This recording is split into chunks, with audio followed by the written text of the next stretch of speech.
Let me start this morning by saying it's an honor and a privilege to be here with my building trades family to reaffirm my support for Kamala Harris to become the 47th president of our United States of America.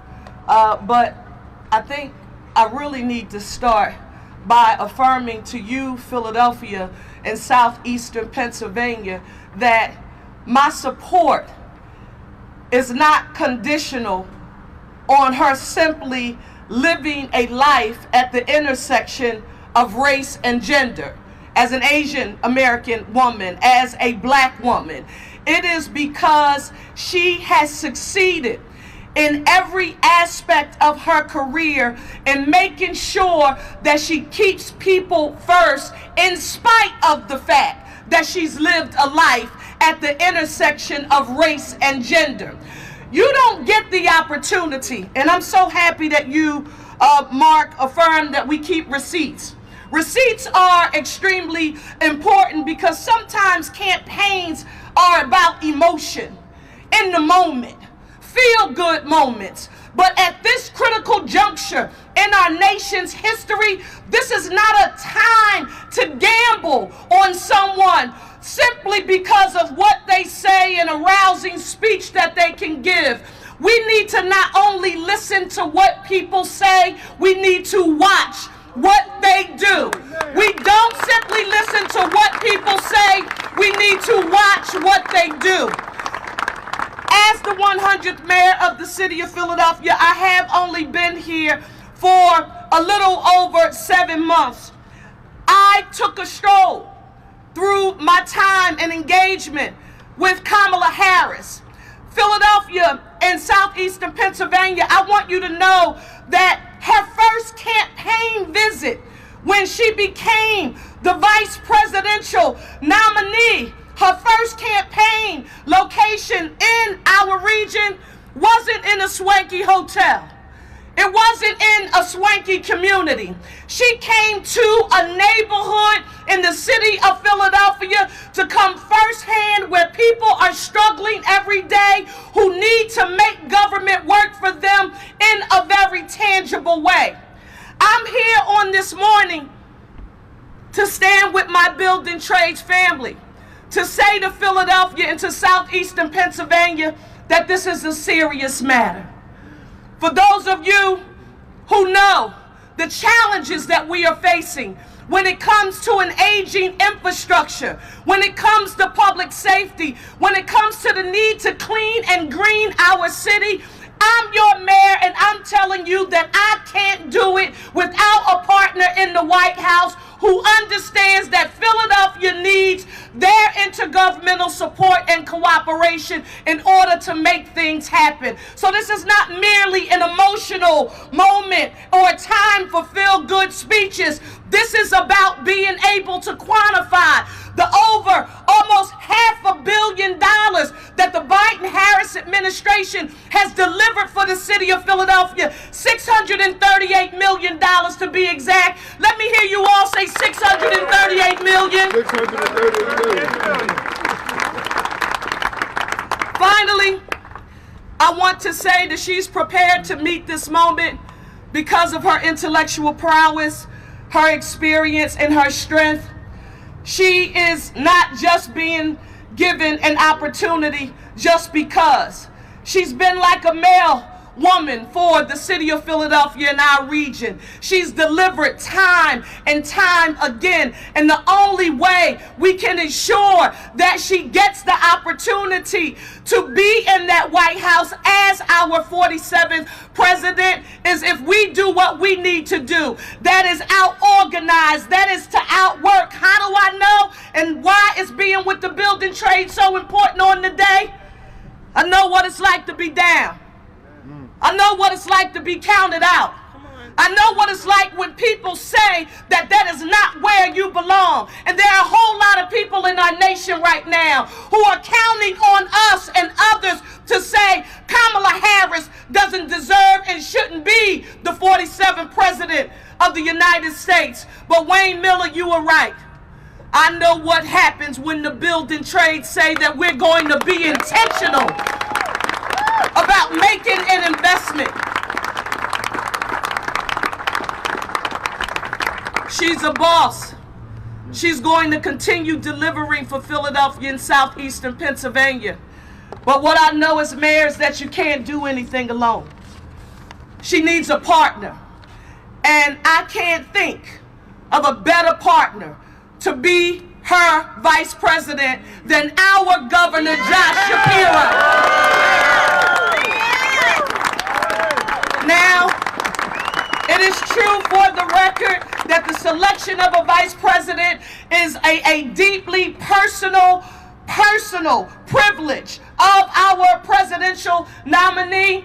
But I'm telling you, if you want to win Pennsylvania, there is no other candidate in this nation positioned to help us win the White House than our Governor Josh Shapiro.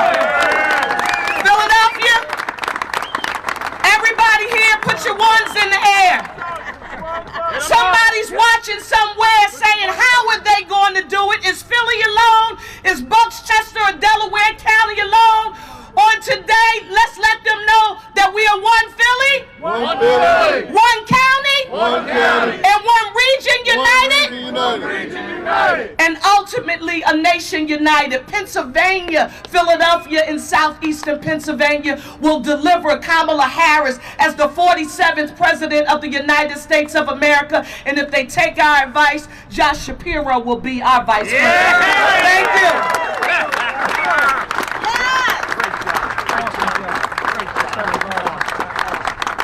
It is my awesome privilege. It is my awesome privilege and a proud moment to bring to you a governor that answers his phone as quickly as he did 2 weeks before the campaign as 2 weeks after. When the Philadelphia Building Trades call, he answers. He delivers. The receipts are there. I-95, emergency power, union contractor, union workforce, 12 days. And we talk about the building trades here, is the Philadelphia Building Trades and our cousins. They ain't our brothers yet, but the carpenters here. I saw Mongoose Sanchez here. So we all together on this. On this, we all together. And on this, we can agree that while I wasn't supposed to say it, I'm at the age now where I gotta let it rip. That I agree with my mayor. Yes. That ultimately the decision is up to our presidential candidate, Kamala Harris. But I have a strong advice for you that this presidency comes through the Commonwealth of Pennsylvania, and there's no person in the world uniquely qualified to deliver the Commonwealth of Pennsylvania but its most successful, complete governor that we've ever had, Josh Shapiro!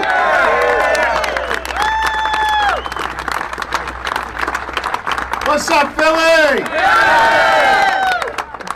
Man, it is so good to be in a House of Labor, and when my speaker was talking before, I thought she was taking us all to church as well. That's a hell of a combination. Let me begin by talking about our 100th mayor. Herself a history maker. Yes. A friend for 20 years in public service.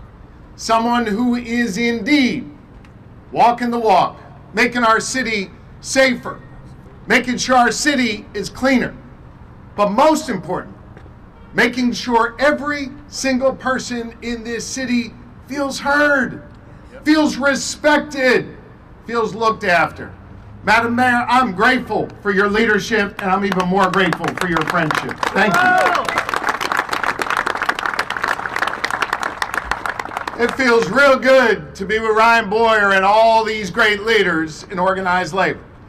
I have seen the power of this organization, the power to put people to work, the power to put food on the table for families who are looking out for their children, the power to be able to think about a tomorrow that includes all of you in the progress of this nation, the power to rebuild a road in just 12 days, and the power to see to it that our nation moves forward in this election with Kamala Harris as the next president of the United States. I know that power because I've had the opportunity to work with you, to serve alongside you in this journey of public service. This has been a partnership to put people to work. Today in Pennsylvania, we just graduated more than 7,000 apprentices for the first time ever in the Commonwealth of Pennsylvania. For the first time ever, we've got a legal directive signed by the governor of this Commonwealth to say that public works projects should be PLA driven in the Commonwealth of Pennsylvania.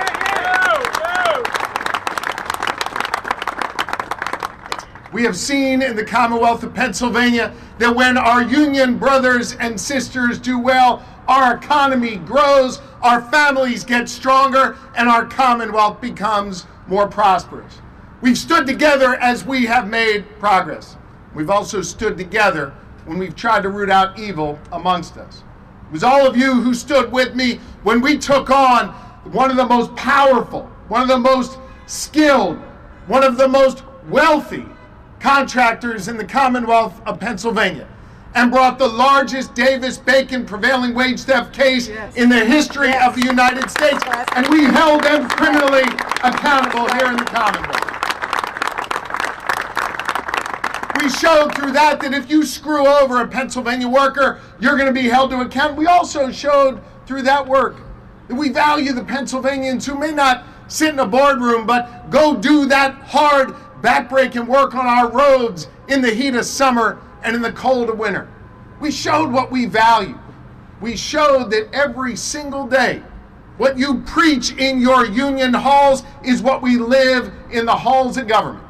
And that is standing up for the rights of workers, standing up for the people who are making us more prosperous. You know who else has done that work throughout her lifetime? Yeah. Who's dedicated herself to doing that work? Another friend of mine over the last 20 years, the Vice President of the United States, Kamala Harris. Yeah. She is a fearless leader. She has always put people before the powerful, whether in a courtroom, in the halls of power, or in the office of the Vice President. She has never forgotten the people that got her there. She has never forgotten where she came from. She never forgot her roots. Think about it. Someone who has rose through the ranks. Someone who has achieved all that she's achieved. She's never turned her back on the people that the mayor and the speaker and all of the union leaders here are fighting for every day. And thanks to her and President Biden, more people went to work in America today than ever before. Yes. Thanks to her and President Biden, we are poised to be here in Pennsylvania the national leader when it comes to clean energy for the future of our country, right here in the Commonwealth of Pennsylvania. The hydrogen hub. I said it, Jimmy Snow. Thanks to her, when tragedy struck our region, when that road on I-95 collapsed, my first call was with Ryan Boyer to say, can we muster the soldiers to get out there and get people moving again? And the second call came from the Biden-Harris administration. And they simply said, what do you need? They delivered everything they need. They took a city that was down on its knees and lifted us back up. And that's the same thing Kamala Harris is going to do for this country. Now, gang, you could not have a clear contrast in this race. You could not have a clear contrast between Kamala Harris and Donald Trump. And let me tell you something. He's pretty afraid. Y'all see, he's backing out of the debate now. He's afraid to stand toe-to-toe with our vice president. And you know why that is? It's not just because she's a skilled debater.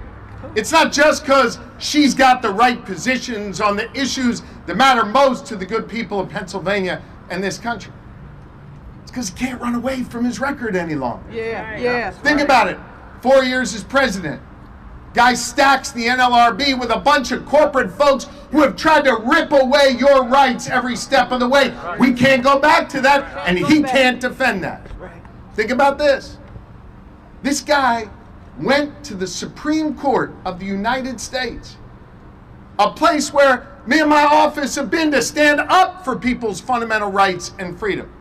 A place where Kamala Harris, as Attorney General in California, went to stand up to expand the freedoms for the good people of this nation. Donald Trump went to court, the Supreme Court, and asked to make this nation a right-to-work nation. Let me be clear, I'll never let Pennsylvania be a right-to-work state. And Kamala Harris will never let this nation be a right-to-work nation. And it's not just in these big halls of power that Donald Trump has tried to screw over our nation. In our restaurants and bars, when I served as your Attorney General, Donald Trump, as president, literally tried to put a federal rule in place to make it so when you tip your waiter, your waitress, your bartender, that they wouldn't get to keep those tips. That instead it would go to the back of the house, it would go to the restaurant owner. This is who this man is, screwing over the little guy for the corporate interest.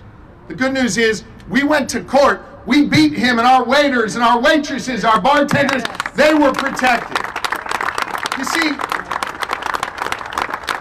whether as president where he worked directly against working folks, or whether as a businessman who quite literally screwed over the workers who were building our high-rises, our casinos, and so many other things that dot the East Coast of the United States.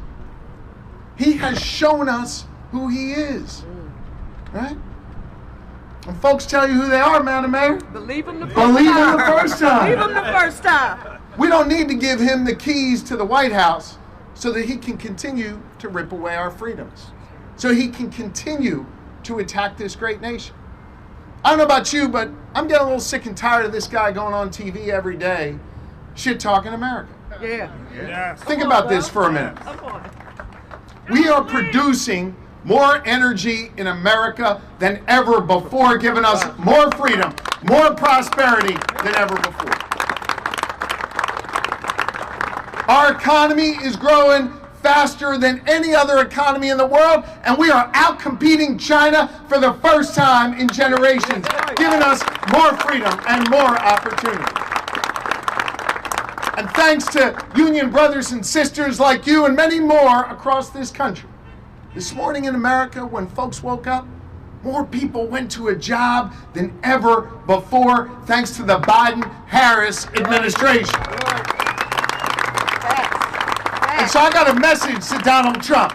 Stop shit-talking America. Stop attacking our workers. Stop limiting our freedom and start standing up for righteousness, for goodness, and for the American people. The person who is best equipped to do that in this election. The person we are going to unite behind in order to accomplish that is the Vice President of the United States, our next president, our 47th president, a dear friend of mine, a dear friend of Philadelphia's, Kamala Harris. Are y'all with me?